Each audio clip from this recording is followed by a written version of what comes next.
Pues vamos a continuar ahora sí, vamos a adorar a Dios en su palabra. Así que ve por tu Biblia, si aún no has ido por ella, ve por ella. Si la tienes ahí a la mano, ábrela por favor en Marcos capítulo 1.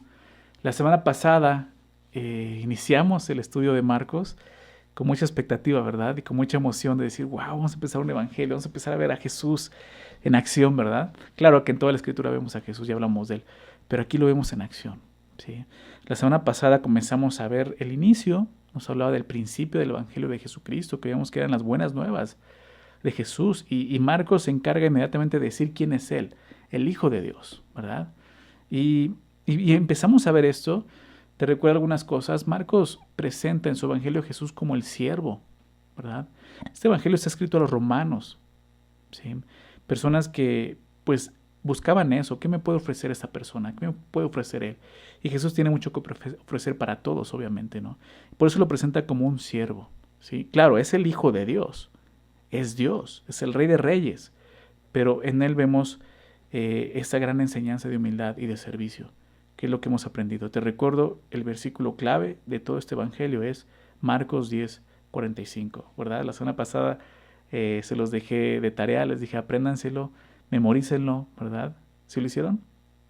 ¿Que recuerdan lo que decía?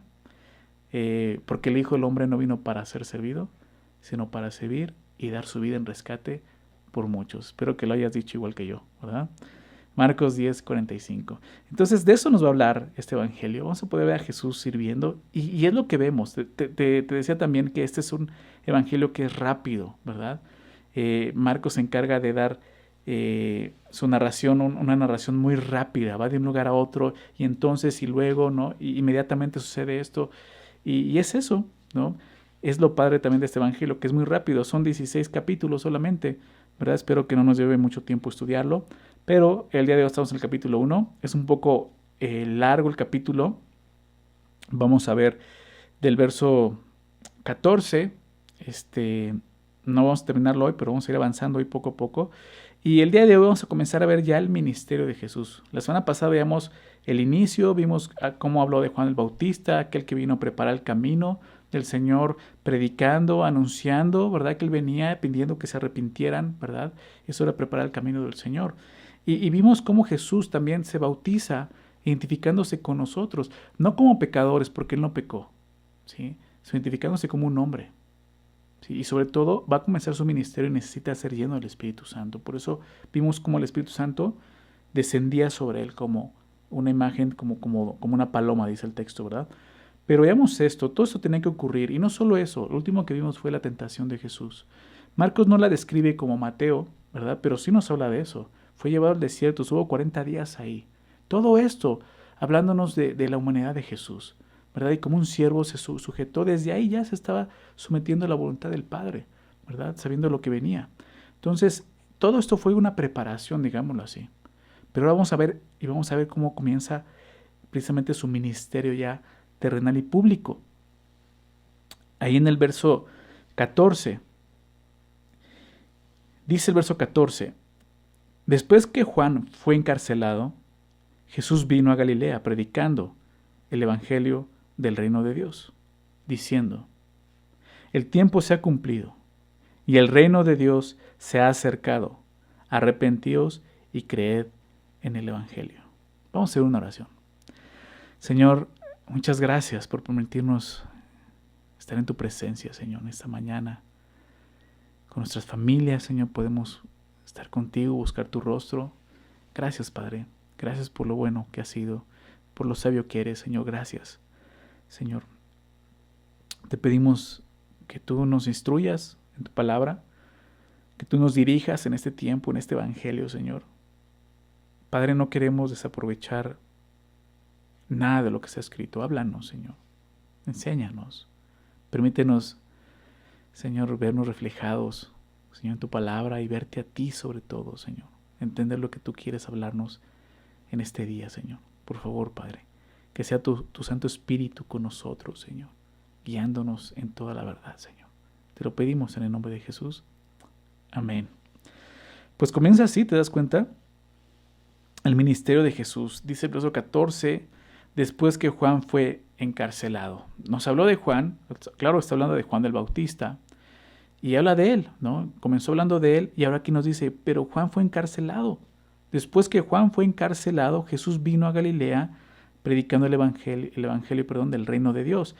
Y déjame recordarte algo que vamos a ver más adelante, pero Juan fue encarcelado por causa de Herodes. ¿Tú recuerdas el rey Herodes?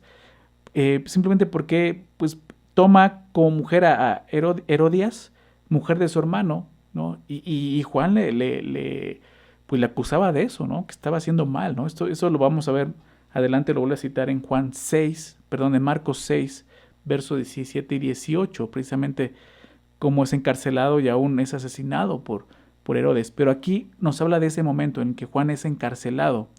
En ese momento, o más bien el encarcelamiento de Juan el Bautista, pues prácticamente fue lo que marcó el inicio del ministerio terrenal de Jesús. Es lo que vemos aquí, es la pauta, digámoslo así.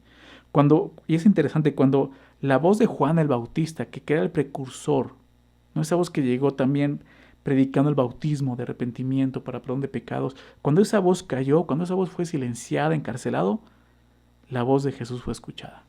Es cuando empieza. ¿Y sabes qué vemos aquí? Que Dios no se queda sin voz, ¿verdad? Dios siempre va a tener a alguien que hable de Él y quien le predique, ¿verdad? Aún Jesús lo dijo, las mismas piedras lo harían, ¿verdad? Pero qué gran privilegio es para nosotros que tengamos nosotros esta tarea, esa comisión de Dios. Tú y yo, como creyentes, somos los indicados. Dios no llamó a nadie más para hacer esto. Somos nosotros, los que hemos nacido de nuevo, los que hemos experimentado el perdón de Dios, su gracia, su misericordia, su justicia, los que somos llamados a anunciar ahora el Evangelio, ¿verdad? Que no se calle tu voz, que no se calle mi voz. Jesús, Dios no se va a quedar callado como vemos, pero qué privilegio es que digas, fue mi voz la que habló. No dejemos de hacer esto.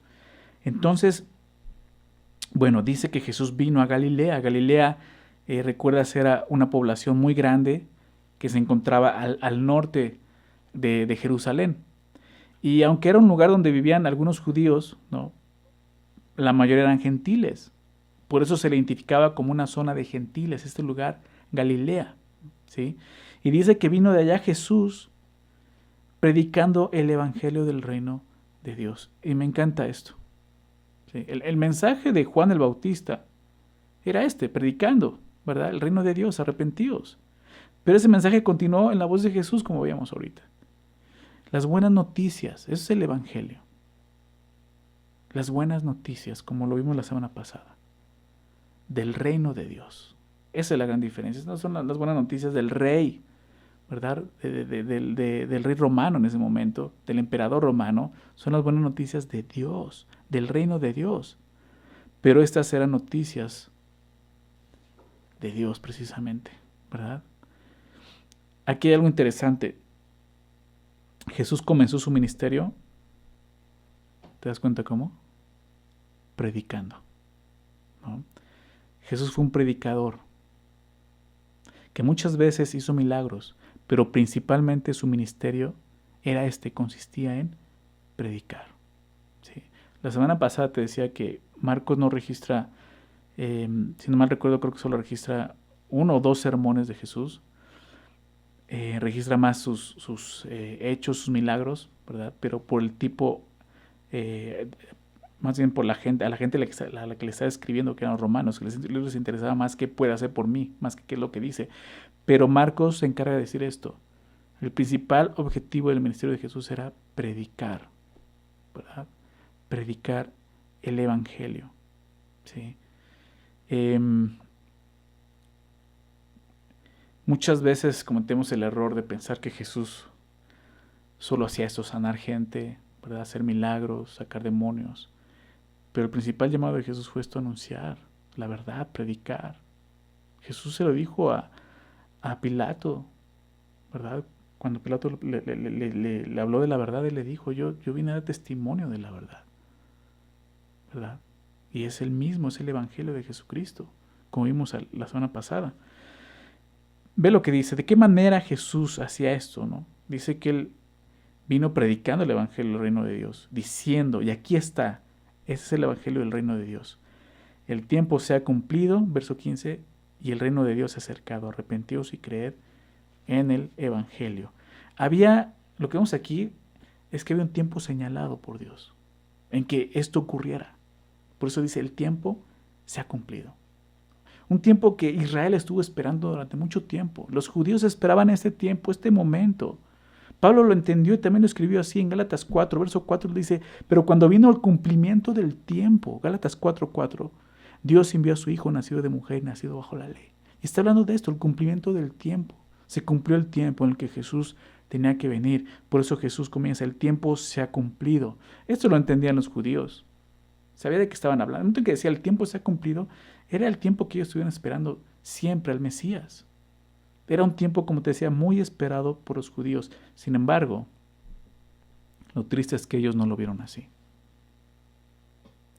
Dice, y el reino de Dios se ha acercado. El reino que tanto habían esperado con su Mesías estaba cerca, ya no era algo distante. Es lo que Jesús les decía. El reino de Dios se ha acercado. ¿Y sabes por qué? Porque Jesús llegó. El rey se estaba presentando. Jesús proclamó esto. ¿Por qué? Porque Él es el Rey de Reyes. Está diciendo, he llegado. ¿Qué es lo más importante de un reino? Pues su rey, ¿verdad? El rey es el símbolo de autoridad suprema. Y Jesús, lo vamos a ver el día de hoy, en esos pasajes muestra precisamente eso, su autoridad suprema como el rey. Pero no lo hace como lo haría un rey de este mundo. Con soberbia, con orgullo, con prepotencia, con opresión, no. Él lo hace con amor, con mansedumbre, humildad, sirviendo. Un gran ejemplo para todos nosotros. Jesús comenzó su ministerio entonces así mostrando suprema autoridad, predicando el llamado al arrepentimiento y creer, que es lo que dice. El tiempo se ha cumplido, el reino de Dios se ha acercado, arrepentíos y creed en el Evangelio. Esta es la única manera de entrar en el reino de Dios. Jesús está dando la clave para hacerlo. Jesús dijo, el reino de Dios se ha acercado, está cerca, pero aún no están dentro. ¿Se dan cuenta? Aún no están dentro. Si quieren entrar necesitan tocar, ¿verdad? El arrepentimiento es la clave. Arrepentíos y creed en el Evangelio. El arrepentimiento, déjame recordarte qué es esto. El arrepentimiento es un cambio de mente, ¿verdad? Es un cambio de mente que nos lleva a un cambio de pensamiento y a un cambio definitivamente de corazón. Un cambio en nuestras acciones, un cambio en nuestras decisiones. ¿Sí? No es un simple remordimiento de que, ay, sentí feo porque, híjole, sí, ahora sí me pasé, ahora sí lo que hice estuvo mal, sí lastimé a alguien. No, es un cambio de mente. Comienzas a pensar totalmente diferente. Empiezas a actuar totalmente diferente. Tu corazón es diferente. Es un cambio de dirección. Y lo que vemos aquí es que eso es necesario. Una persona no puede entrar al reino de Dios si no tiene una disposición a ser cambiado. ¿Sí? Una disposición. No quiere decir que, no, entonces ya cambié, ya soy otra persona, ya puedo entrar. No. Empiezas con una disposición del corazón de decir, ok, quiero un cambio, necesito un cambio, ya no puedo seguir viviendo así. Eso es arrepentimiento. Cuando dices, esto ya no está bien, necesito dejar ese estilo de vida. Necesitas eso. Pero para poder arrepentirse uno necesita fe. Por eso dice, arrepentíos y creed. Creer, ¿verdad? Creer que necesitas ser cambiado. Y creer que ese cambio durará toda tu vida en esta tierra. Porque eso es lo que va a hacer Dios. Cuando experimentamos el reino de Dios porque nos hemos arrepentido y hemos creído. Pero eso es el inicio, ¿sí? De una vida que va a ser así, en arrepentimiento y creyendo. Somos llamados a eso. Entonces, la manera de ser miembro del reino de Dios es arrepintiéndonos. Pero necesitamos continuar creyendo, mostrando esto, que en verdad hemos creído y continuaremos creyendo en lo que Dios dice. ¿Por qué? Porque lo necesitamos. Cada día un hijo de Dios necesita reexaminar su corazón, ver lo que hay en él, y si hay pecado, arrepentirse. ¿Sí? Vamos a continuar el verso 16. Entonces Jesús comienza así el ministerio, predicando el evangelio de lleno. Arrepiéntete y cree, ¿verdad? Así de sencillo, arrepiéntete y cree. ¿No? Qué manera de predicar del Señor. Este es un ejemplo. Tú de repente dices que yo no sé qué decir, yo no sé qué hablar. Jesús decía esto: el tiempo se ha acercado, el reino de Dios, el tiempo se ha cumplido, el reino de Dios se ha acercado. Arrepiéntense y crean en las buenas noticias, el evangelio, las buenas noticias de Jesucristo. ¿Cuáles son las buenas noticias? Vine a salvarlos de la muerte eterna. ¿Por qué? Porque estaban muertos, ¿verdad? O sea, había una mala noticia, una pésima noticia: estás muerto en delitos y pecados, no puedes hacer nada por ti, no puedes salvarte. Y Jesús dice: yo soy tu Salvador. Esas son las buenas noticias, eso es el evangelio. Pero necesitas arrepentirte y creer en esto. Vamos a continuar viendo a Jesús. Dice el verso 16: andando junto al mar de Galilea, vio a Simón y a Andrés su hermano, que echaban la red en el mar, porque eran pescadores. Y les dijo Jesús: venid en pos de mí, y haré que seáis pescadores de hombres. Y dejando luego sus redes, le siguieron. Pasando de allí un poco más adelante, vio a Jacobo, hijo de Zebedeo, y a Juan su hermano, también ellos en la barca, que remendaban las redes. Y luego los llamó, y dejando a su padre Zebedeo en la barca con los jornaleros, le siguieron. Después de comenzar a predicar, vemos cómo Jesús elige a sus discípulos. Interesante. Jesús no comienza su ministerio eligiendo a sus discípulos. Él comenzó predicando, ¿te das cuenta? Y ahora vemos cómo los elige. Dice que estaban ahí junto al mar de Galilea. Ahí vio a Simón, a Andrés, su hermano, que echaban la red en el mar, porque era su profesión, eran pescadores. Ahora, esta no es la primera vez que Jesús veía a estos hombres. Andrés y posiblemente Pedro eran discípulos de Juan el Bautista. Jesús los había conocido antes en Judea, e incluso lo habían seguido por un tiempo como sus discípulos. Entonces, este no es su primer encuentro, pero sí es el relato de su llamado, ¿sí? Digamos, el llamado oficial a ser un discípulo de Jesús, ¿sí? A un discipulado continuo, a seguirlo de lleno. Por eso vemos cómo ellos están dejando todo, ¿sí? Por lo menos, ahora, quiero que veamos esto. Aquí menciona pescadores, ¿sí? Porque por lo menos 7 de los discípulos de nuestro Señor fueron pescadores profesionales, se dedicaban a eso, ¿sí? Jesús no llegó a este mundo, ¿verdad? Se bautizó, la tentación, predica, dice: ahora me voy a ir voy a ir con Gamaliel, voy a ir a la sinagoga, voy a ir a la mejor escuela de rabís, a ver quién son los más capaces para que sean mis discípulos. No, ¿verdad? Jesús escoge pescadores, hombres comunes y corrientes. Es lo que vemos aquí, ¿verdad? Más corrientes que comunes, digámoslo. Y esto creo que debe ser muy alentador para nosotros, para muchos de nosotros. Jesús escoge no al capaz, sino al incapaz para hacerlo capaz, ¿verdad? Eso es lo que vamos a ver ahorita. Y Pablo escribe esto en 1 Corintios, ¿recuerdas? 1:26, ¿verdad? Lo que Dios ha escogido, ¿verdad? Pablo dice: mírense ustedes mismos, ¿no? Lo vil, lo menospreciado de este mundo, ¿verdad? Lo que el mundo desechó ya, ¿no? ¿No te ha pasado eso? Y Dios dice: eso dámelo, eso me sirve a mí, ¿sí? Qué aliento para nosotros. Muchos de nosotros llegamos al Señor así, ¿verdad? Y podemos decir: Señor, gracias por rescatarme, gracias por haber dado este hermoso llamado de conocerte y servirte, ¿sí? Y se trata de eso.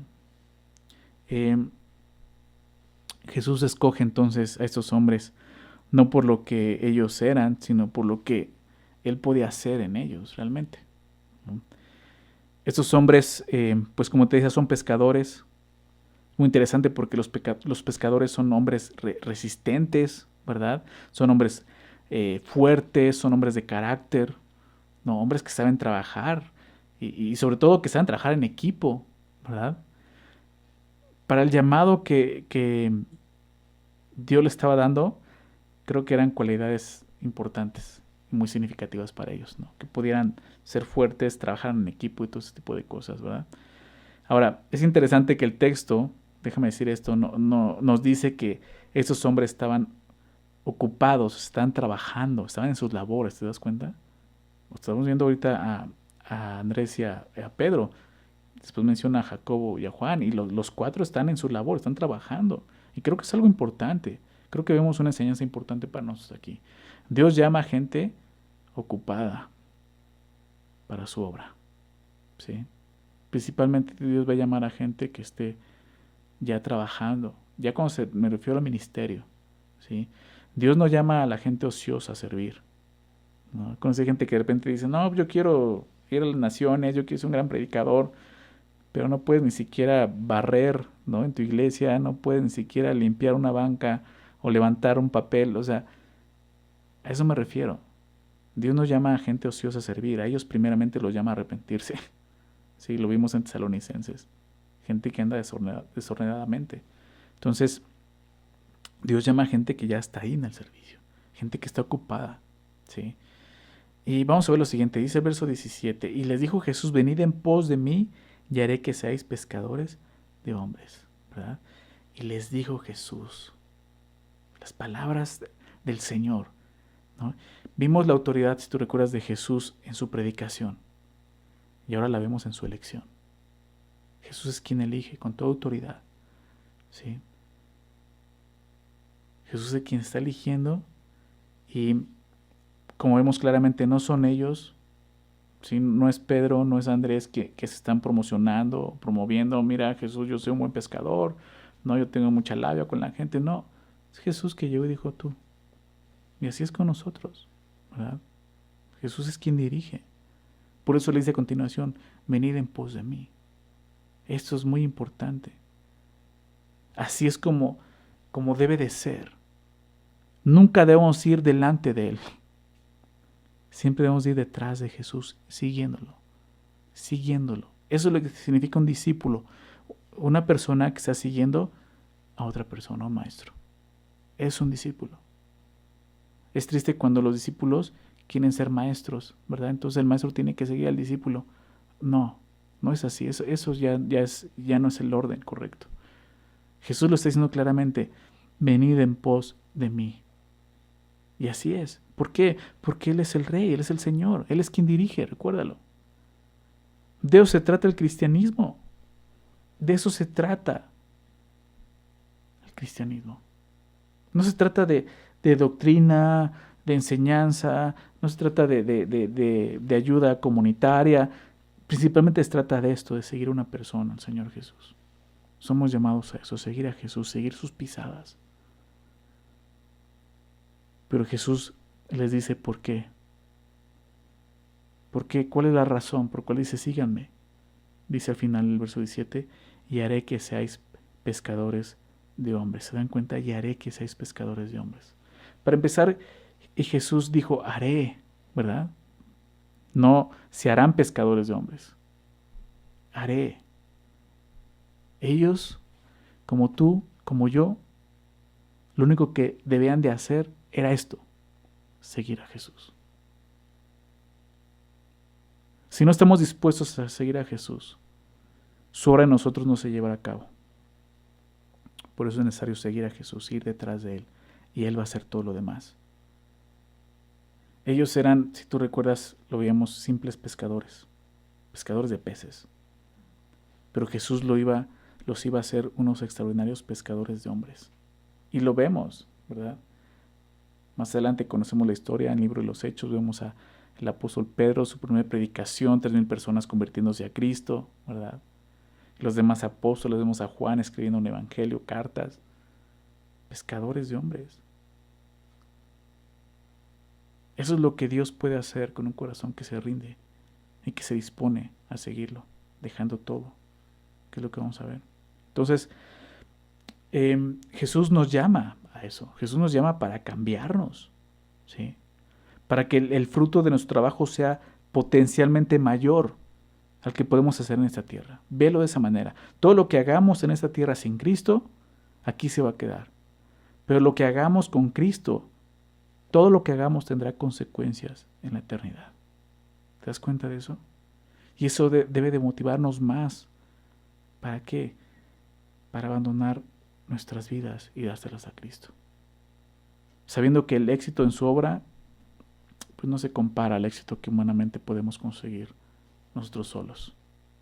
Jesús puede usar lo que éramos, ¿verdad? Puede usarnos. Puede usar lo que éramos aún antes de conocerlo, pero también puede transformarnos en algo totalmente diferente, ¿no? Ellos son pescadores, ¿verdad?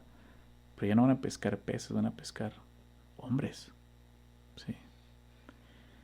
Veamos cómo responden ellos a la invitación de Jesús. Verso 18. Y dejando luego él sus redes, le siguieron. ¿Te das cuenta de eso? Le siguieron. Luego. O sea, la obediencia de ellos fue inmediata y completa. Dejaron sus redes. ¿Sí? ¿Qué es lo que Dios te está pidiendo el día de hoy que dejes? Que muchas veces Dios nos pide que dejemos algo. A veces pecado, a veces cosas que dices, no, esto a lo mejor no es pecaminoso, pero es algo que sí te afecta. Y Dios quiere que lo dejes. Tú puedes decir, no, pero me gusta, o X. Muchas veces Dios te dice, déjalo. ¿Para qué? Para que puedas seguirme. ¿Te das cuenta? Eso va a estorbar. Eso que quizás estás aferrado, que no quieres soltar, no quieres dejar, es lo que no te permite seguir, estar cerca de Jesús. Y te estorba. Y es lo que dice el escritor de Hebreos 12, ¿verdad? Despojémonos, ¿recuerdas?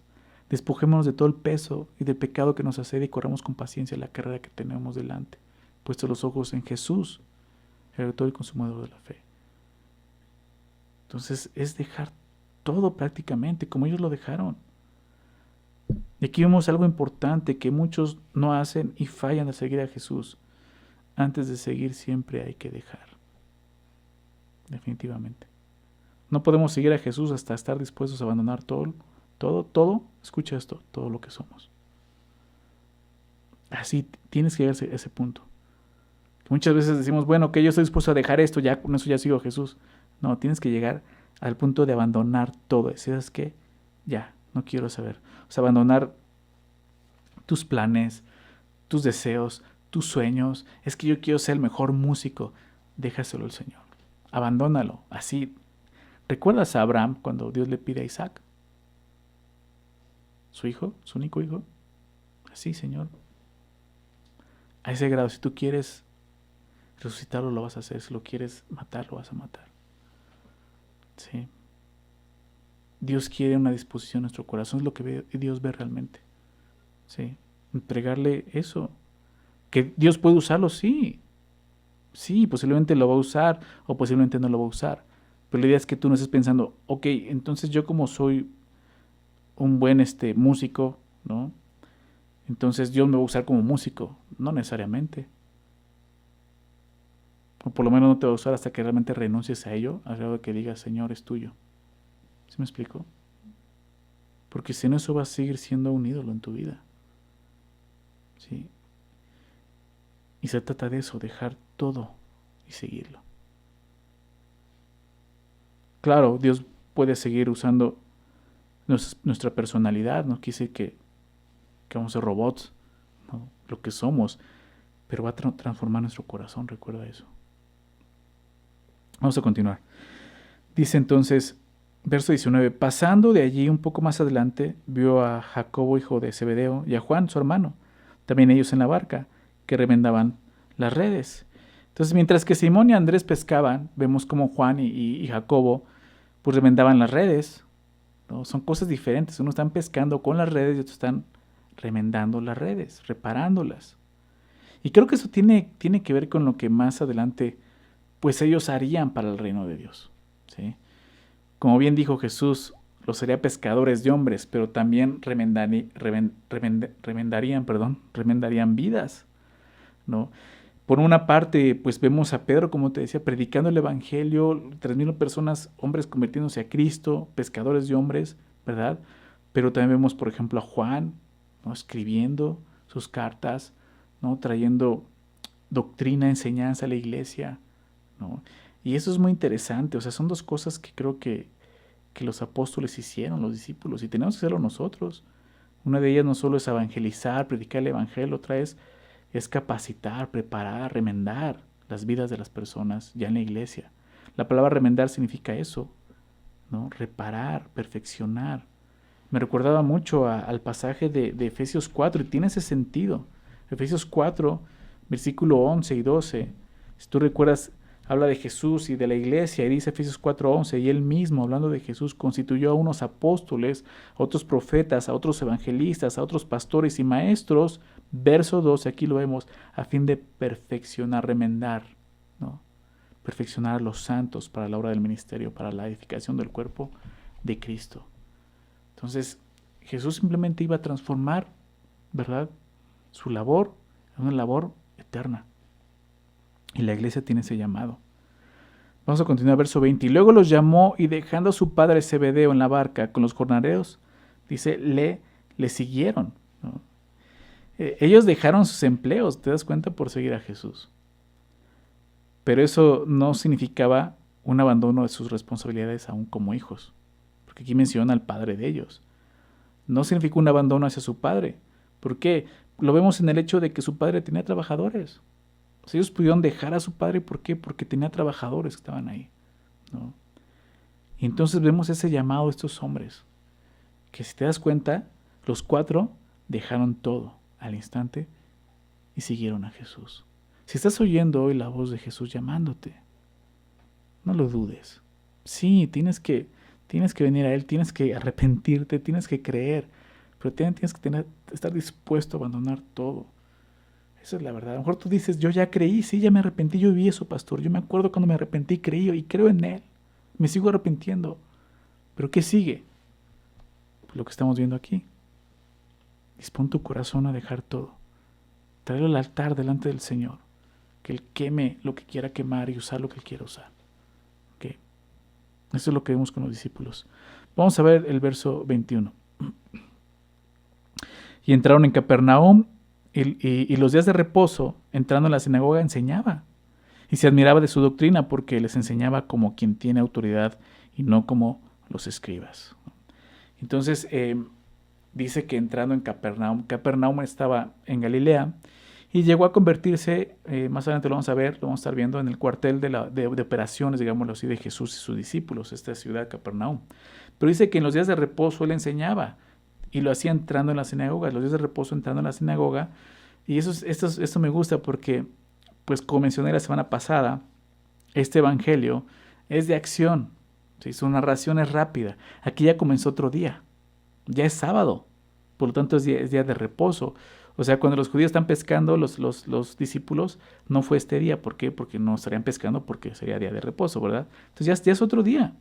Y este detalle, ¿no?, cuando dice que el día de reposo entraba en la sinagoga, pues nos muestra que Jesús iba a la sinagoga, ¿no? El lugar de reunión de los judíos. ¿Recuerdas eso? Y me gusta eso porque es como si Jesús fuera a la iglesia, ¿sí? Ir a la sinagoga era una costumbre de Jesús. Por lo tanto, tiene que ser una costumbre nuestra. No como la costumbre que tienen algunos, ¿verdad? De los días 24 y 25, ¿verdad? Que no van a la iglesia, que no se discipulan, que no están ahí. Creo que Jesús necesitaba ir a las sinagogas. No necesitamos ir a la iglesia, definitivamente. Claro, ahorita no tenemos la oportunidad de reunirnos físicamente, pero estar ahí. Claro, Dios, somos llamados a tener esa comunión, ¿verdad? Entonces dice que entrando en la sinagoga, estando ahí en los días de reposo, Jesús enseñaba. Vimos a Jesús predicando y ahora lo vemos enseñando. ¿Te das cuenta de eso? O sea, antes de comenzar alguna sanidad o algún milagro, Jesús está haciendo esto, predicando y enseñando, ¿sí? Una parte importante del ministerio de Jesús fue eso, su enseñanza.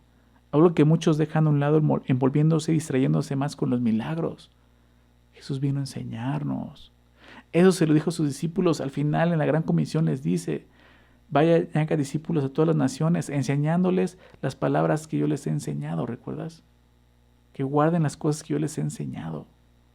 No dijo que hagan milagros para que se sorprendan, dijo, guarden las palabras, enséñenles. Porque esa es parte, creo que es la parte más importante del ministerio de Jesús. Su predicación, su enseñanza, más que otra cosa. Verso 22. Entonces Jesús entró a la sinagoga y dice que se admiraban de su doctrina porque les enseñaba como quien tiene autoridad y no como los escribas. ¿Te das cuenta? No se admiraban de sus milagros, se admiraban de su doctrina, o mejor dicho, de su enseñanza. ¿Por qué? Porque él dice que enseñaba como quien tiene autoridad. Estamos hablando de eso. La autoridad de este siervo, la autoridad de Jesús, la autoridad del siervo, ¿verdad? Y esa autoridad se vio en su predicación, se vio en su elección y ahora lo vemos en su enseñanza. ¿Por qué dicen esto? Pues porque Jesús no enseñaba como los escribas, dice el texto, ¿verdad? Los escribas eran hombres eruditos en la ley, obviamente eran eruditos porque su labor era escribir la ley, ¿verdad? No había copiadoras en ese tiempo, no había imprentas, entonces tenían que escribirla. Entonces, claro que conocían la ley. Sin embargo, la autoridad de Jesús era mayor que la de ellos en su enseñanza, ¿sí? Porque Jesús no solamente se la sabía, ¿sí? O sea, Él era el autor. Jesús enseñó con autoridad debido a que Él tenía esa autoridad. Pero enseñó con autoridad porque pues conocía lo que estaba enseñando, ¿sí? O sea, esto tenía que haber llamado la atención de todos los que estaban en la sinagoga. Ahora, nosotros vamos a enseñar con autoridad, ¿cuándo? Pues cuando conozcamos de lo que estamos hablando, ¿verdad? ¿No te pasa eso que de repente ves a una persona hablar de algo que ni entiende y dices, no, este cuate nada más me está engañando, ¿verdad? Ahora sí, como decimos, es puro choro, ¿no? Jesús habla con autoridad, no dudaba de lo que estaba diciendo porque sabía bien lo que estaba diciendo. Y así tenemos que hablar nosotros con autoridad. ¿Pero por qué? Porque sabemos lo que estamos hablando, conocemos la palabra de Dios. Déjame continuar, verso 23 dice, pero había en la sinagoga de ellos un hombre con un espíritu inmundo, que dio voces diciendo, ah, ¿qué tienes con nosotros, Jesús Nazareno? ¿Has venido para destruirnos? Sé quién eres, el santo de Dios. Pero Jesús le reprendió diciendo, cállate y sal de él. Y el espíritu inmundo, sacudiéndole con violencia y clamando a gran voz, salió de él. Y todos se asombraron de tal manera que discutían entre sí diciendo, ¿qué es esto? ¿Qué nueva doctrina es esta? Que con autoridad manda a uno de los espíritus inmundos y le obedece. Y muy pronto se difundió su fama por toda la provincia alrededor de Galilea. Hasta este momento vemos que Jesús hace esto, ¿verdad? Libera a un hombre de un espíritu, ¿sí? Ahora, es interesante lo que dice. Dice, había en la sinagoga de ellos un hombre con espíritu inmundo que dio voces, ¿sí? O sea, lo interesante es que este endemoniado, porque lo que estamos viendo, estaba ¿en dónde? En la sinagoga. ¿Te das cuenta de eso? Por lo tanto, no debe sorprendernos que un espíritu inmundo pueda estar en nuestras reuniones tampoco. ¿Ok? Quiero dejar algo claro. Lo que sí es posible, lo que sí es imposible, es que un demonio esté dentro de un creyente. ¿Sí? O sea, que yo te diga que un demonio o un espíritu así esté en nuestra iglesia, no estoy diciendo que sea un creyente. Estoy hablando de una persona que no ha creído en Jesús. ¿Por qué? Porque una persona que ha creído en Jesús tiene el Espíritu Santo en él. Y ahí ya no hay lugar para un demonio. Créemelo. Pero vamos a continuar. Verso 24. Diciendo, ¿no? Este demonio decía que dio voces. Decía, ¿qué tienes contra nosotros, Jesús Nazareno? ¿Has venido para destruirnos? Sé quién eres, el santo de Dios. Lo que habla este demonio. Y los demonios tuvieron que confesar quién era Jesús, el santo de Dios. ¿Qué significa esto? El Hijo de Dios. ¿Te das cuenta de su confesión? Pero te voy a decir algo, su confesión no los salva. Ellos ya están condenados, ¿verdad? Santiago dice esto en Santiago 2:19. Tú crees que Dios es uno, bien haces. Dice, también los demonios creen y tiemblan, pero no son salvos, ¿verdad? Necesitamos creer en Dios más que un demonio. Temblar simplemente porque Él es el Rey de Reyes. Temblar porque nosotros sí tenemos ese temor de Dios y poder verlo así, ¿verdad? Temblar realmente, reconociendo su presencia. Necesitamos creer más que ellos. ¿Y sabes por qué? Porque no tenemos la oportunidad de ser salvos. Pero vamos a ver qué pasa entonces. Después de esto Jesús dice, pero Jesús le respondió diciendo, cállate y sal de él. ¿Te das cuenta? Jesús no tuvo que decir un conjuro o hacer un ritual de exorcismo. Él simplemente le dio una orden. ¿Por qué? Porque Jesús tenía la autoridad de hacerlo. Entonces ahora vemos la autoridad de Jesús sobre los demonios. Y el espíritu inmundo, sacudiéndole con violencia y clamando a gran voz, salió de él. Este espíritu, como vemos el texto, sacudió cruelmente y con violencia a esta persona y gritó con furia, pero tenía que obedecer al mandato de Jesús. Qué sorprendente es ver a Jesús en acción, ¿verdad? Y dice el verso 27, y todos se asombraban de tal manera que discutían entre sí diciendo, ¿qué es esto?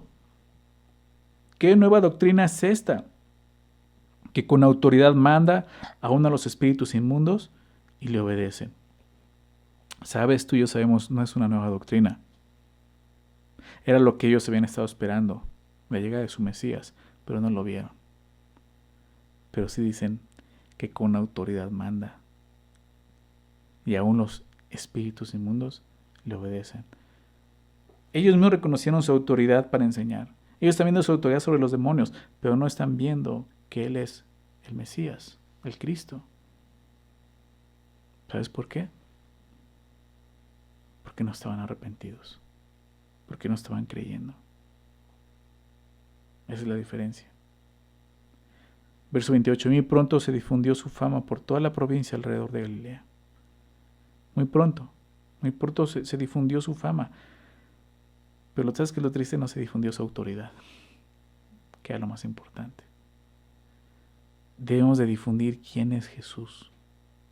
No lo que Él puede hacer, sino lo que Él ya hizo. En la cruz. Eso es lo más importante.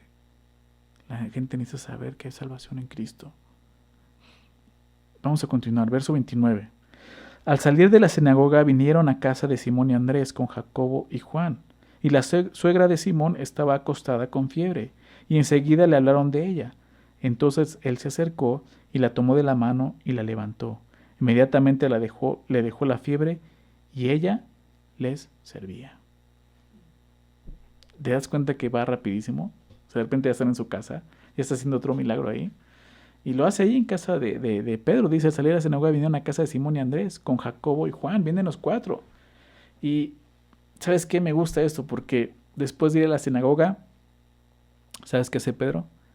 Se lleva a Jesús a su casa. ¿No? Me gusta eso, debemos de aprender esto. Después de adorar a Jesús, de estar con Él, de ir a la iglesia, pues llévalo a tu casa. ¿No? No dejes a Jesús en la iglesia, llévalo a tu casa. O sea, ¿a qué voy? Que siempre estés consciente de que Él está contigo. Su presencia está con nosotros en todo momento, ¿verdad? Y muestra eso, que realmente queremos estar con Él. Por eso, pues Pedro le invita a su casa, ¿no? Y estando ahí dice que su suegra, la suegra de Simón, hablando de Pedro, estaba acostada con fiebre. Y enseguida le hablaron de ella. Por la historia vemos que no era una simple fiebre, ella estaba muy enferma, ¿verdad? Y es así, cuando llevas a Jesús a casa, pues vas a poder hablarle de todo lo que sucede ahí.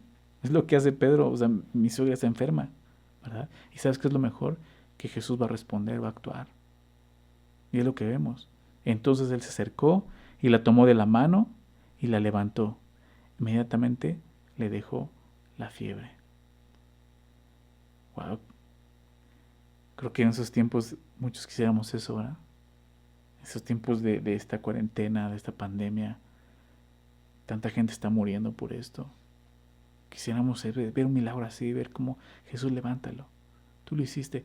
¿Sabes algo? Jesús lo puede hacer. Estamos viendo su autoridad. Aquí vemos la autoridad de Jesús sobre la enfermedad. Claro, Él es el Señor, aún sobre la enfermedad, ¿verdad? Pero Jesús tiene que ser aún el Señor. ¿Sabes sobre qué? Sobre nuestros deseos, sobre nuestras peticiones. Aun si Jesús no quiere levantar a alguien, Él sigue siendo el Señor, ¿verdad? Él es el Todopoderoso. y sabe por qué no lo hace. Pero podemos orar y podemos pedirle. Y yo tengo fe y yo sé que Dios puede hacerlo, pero también confiamos en su voluntad. Él tiene la autoridad aún sobre la enfermedad, como vemos aquí. Pero ve lo que sucede al final, el verso 31. Y ella le servía, ¿no? O sea, la suegra de Pedro. Esta señora respondió de la manera en que nosotros debemos de responder cuando Jesús nos bendice. ¿Sabes cómo? En gratitud. Con un corazón dispuesto a servirle. Es lo que vemos aquí de esta mujer. Y ella le servía. Así como Jesús la sanó inmediatamente, ella inmediatamente se puso a servir. Qué gran ejemplo, ¿verdad? Vamos a ver la parte final. Verso 32. Cuando llegó la noche, luego que el sol se puso, le trajeron todos los que tenían enfermedades y a los endemoniados. Y toda la ciudad se agolpó a la puerta. Y sonó a muchos que estaban enfermos de diversas enfermedades. Y echó fuera a muchos demonios y no dejaba hablar a los demonios porque le conocían. Desde el verso 21 empezamos a ver un nuevo día, ¿recuerdas?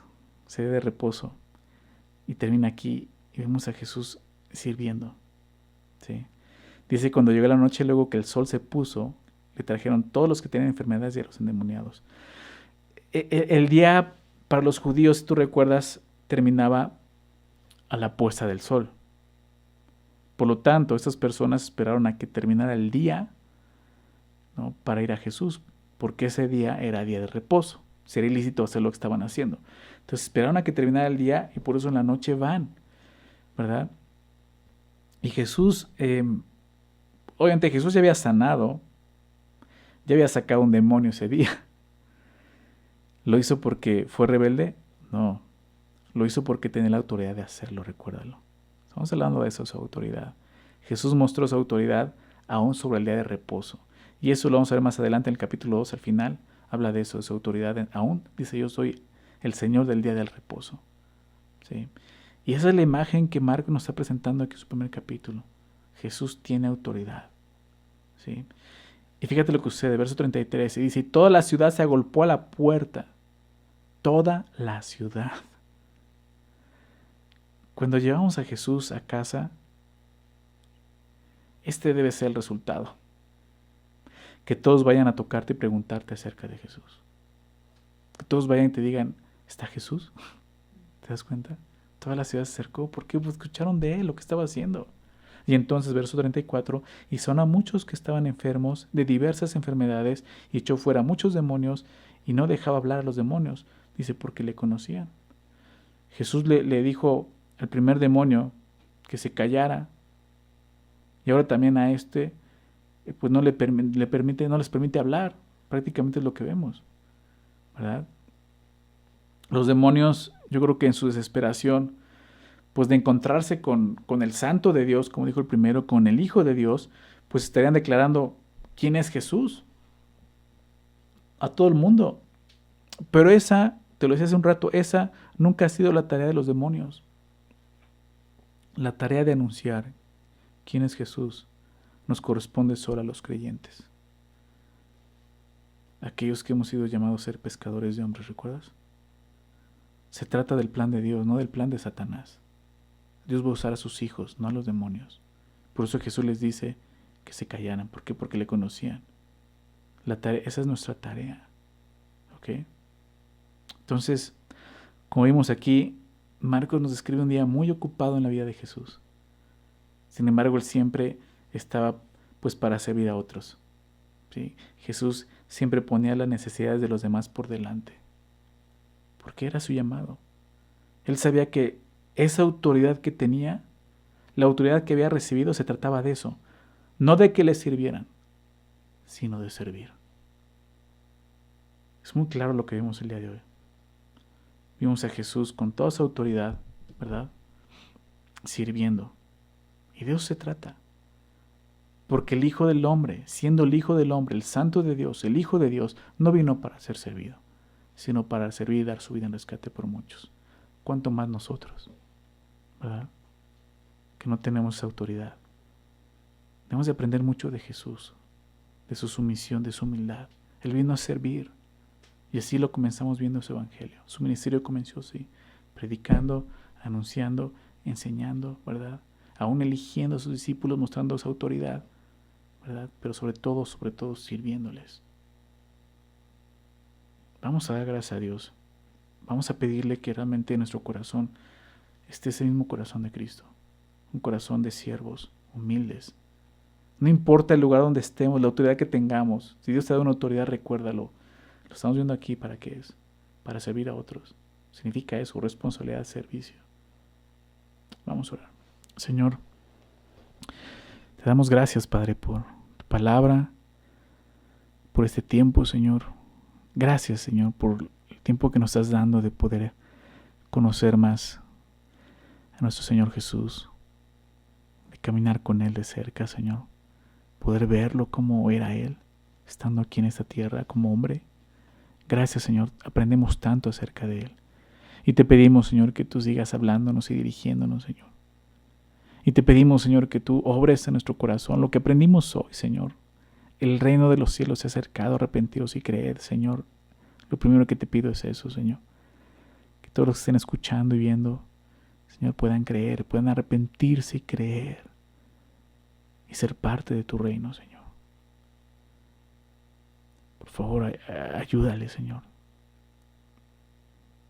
Produce fe en sus corazones para que puedan creer en ti, puedan arrepentirse. Un cambio de mente, un cambio de dirección, un cambio de vida, Señor.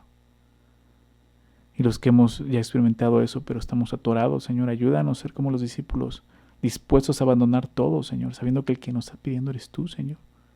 Abandonar todo lo que somos, lo que tú nos estás pidiendo, Señor.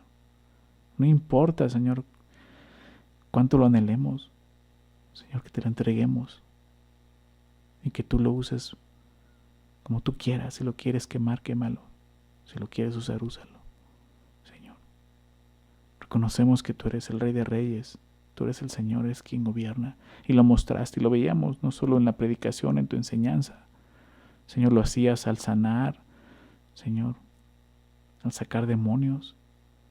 La gente veía esa autoridad, Señor. Nosotros conocemos esa autoridad. Ayúdanos siempre a responder correctamente, Señor. Y aprendiendo de ti, Señor. Gracias, Señor, por estar con nosotros. Gracias por todas tus enseñanzas, Padre. Gracias, Señor Jesús, por haber venido a esta tierra y habernos dejado ese ejemplo. Ayúdanos a seguir esas pisadas, Señor. Servir a otros como tú serviste, Señor. Gracias. Gracias por ese tiempo. Señor, haz tu obra en nosotros.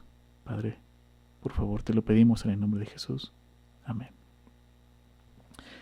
Muy bien, familia, pues estamos despedidos. Nos vemos el miércoles 7:30 de la noche. Bendiciones a todos.